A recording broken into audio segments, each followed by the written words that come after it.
Here is a brief look at how the Johns Hopkins University Press approaches book production. The phrase, "the life of the book," comes from a graphic developed by the Director of Manuscript Editing, Juliana McCarthy, and it outlines a 40-step process for publishing books that takes from 7 to 12 months. We will look at the process in 3 phases. We will also look at the organizational structure that Hopkins utilizes to publish 200 books a year. Here is a look at the process that occurs before a title is handed off to manuscript editing. You see that the proposal must be approved internally before going up to the faculty editorial board. If approved, the contract is issued. If the reader comments need to be addressed, the book may need to go up before an internal review board more than once. And that's a fairly common thing when you look at the 3rd step, author responds to reader's report. Those issues need to be addressed by the author before the project will move forward to the editorial committee for approval and then to the faculty board. Everyone internally must be on the same page when it comes to transmitting the book forward, and that means that if there are any issues, they must be cleared up and to the reviewer's satisfaction before the project can move forward. Once in manuscript editing, the manuscript is edited and sent to the author for a response. Corrections are made, and it is then transmitted to a production editor, and the text is designed and pages are composed. Illustrations are also dealt with at this stage. Production and editing are 2 separate departments at JHU Press. Every publisher handles the process a little bit differently. And at the Hopkins Press, we spent the last 3 or 4 years trying to streamline these processes in order to save money and time and to find ways to do things more efficiently. It's estimated that the editorial assistants spend 9.5 weeks per year simply Xeroxing copies of manuscripts, and this is inefficient and very traditional, and there are ways to edit on screen and do other things within the production environment that will save time and money. And here we go from page proofs to printed book. Page proofs are sent to the author and the book is indexed. For the most part, this stage of a book's life is dominated by production. Jackets are designed and the manuscript is sent to the printer. It is bound, jacketed, and printed and sent to customers. For JHUP, this process is 100% paper-driven with no automation, and staffers carry cinder blocks of manuscripts up the stairs to the next department. There is no digital sharing of files, and there is a lot of hands-on work by dedicated people that is lost from most of what goes on in publishing these days. There is massive resistance to change this process within the press, and many discussions are continuing about how to make this more efficient. One of the interesting things within publishing that has emerged over the last several years is to develop an XML workflow for production. And the big challenge with book production and XML workflows is the fact that once you get a book ready to be printed, it goes off to the printer and blues come back, and the blue lines they're called, and these are usually inexpensive photographic proofs of negatives where all colors are shown in blue or another color, but it's often called a blue line. The negatives used for the printing plates are exposed to a photosensitive paper to produce the image on the blue line. A blue line is a type of contact proof, so named because it is created by having the negative come in contact with a special type of paper. So these appear in the office, and there are often minor but sometimes substantial changes made at this stage, and you need to check that everything is correct. And that final edit really is what then the PDF is derived from, the printer PDF that you print the book from. But you really can't get to that stage any earlier than after blues, because there are still mistakes and corrections that are needing to be made even at that late stage. So it's very hard to develop an XML workflow for book publishing when that's the case. Here's a sample org chart for a production and design department. There are internal and external copy editors and designers to address the different types of books that come through. And here you see a director of publishing that sort of oversees design and production, and that's really how it happens at many traditional publishing firms. At the Johns Hopkins University Press, there's a director of manuscript editing and a director of production. So both of those departments are separate. And I've never seen it that way before.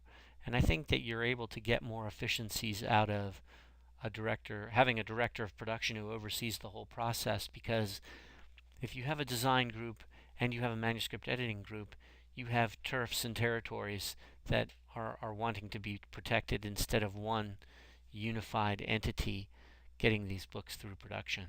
And that's just my perception, but I think it would work better if there was one production manager or director over the whole process.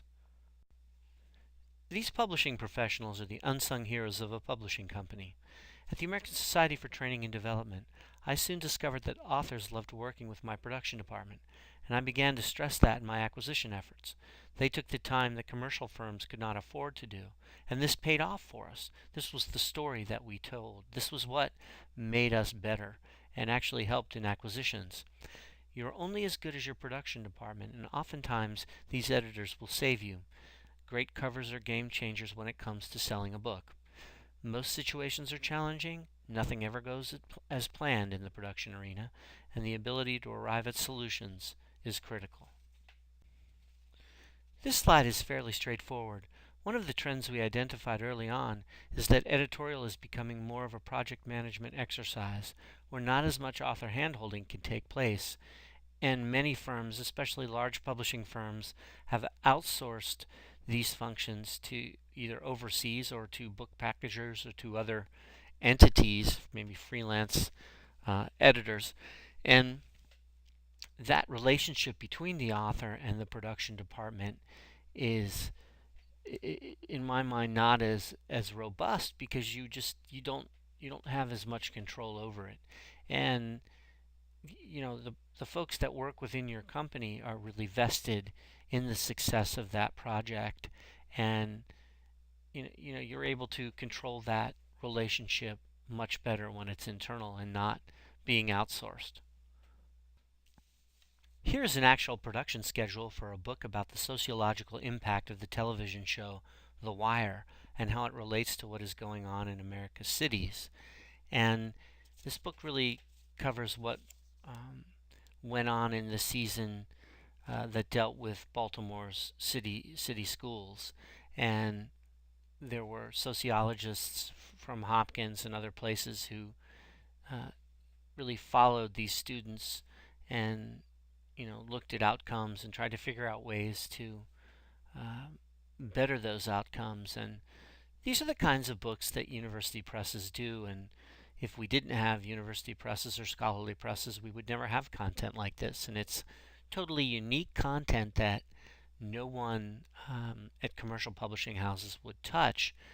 But it also tells a very interesting story, tying in media, the television medium, with what is happening and that dynamic in the schools, where kids really have very few options.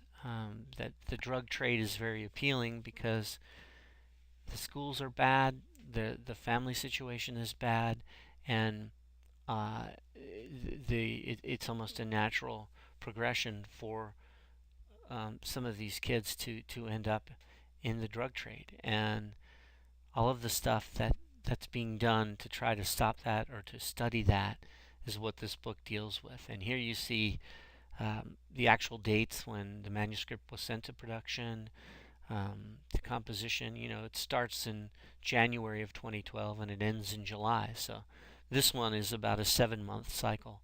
And this is the actuals of what happened, and everybody in all of the departments, as you can see the initials up at the top left, everybody in all the departments keeps track of this process so that if there's slippage, everyone is aware, and this is a central system that everyone can go to be able to glean this information.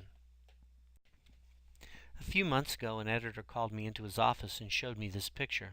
He wanted to know what I thought of it as a cover for the Iliad. Here's Cassius Clay, not yet even Muhammad Ali, as Achilles standing over Hector, or in this case Sonny Liston, who was knocked out within the first 2 minutes of this fight by Cassius Clay. This was a huge departure for the press, this cover, and not everyone wanted to take this approach. This is a course book, a new translation of Homer, and it's a way to capture the student's attention and to have it there in the bookstore when they're going to buy their texts. And they ended up using this cover, and I think it's a very effective thing to kind of put some energy and passion into a classic and to look at it a different way. And that Muhammad Ali as a cultural icon is very powerful for me, and it's something that I would respond to. I'm not sure generationally if today's college students or even graduate students would really understand the significance of what Muhammad Ali meant to American culture and continues to mean, but I think it's an effective departure. It's a good experiment to see does a cover that's like this, that has this kind of presentation, make a difference in sales. And I promised the in-person class that I would go check out what the sales of this book had been. So I just want to thank you again for your attention and give you a little bit of a sense of what production and design are like at the Johns Hopkins University Press. Thank you.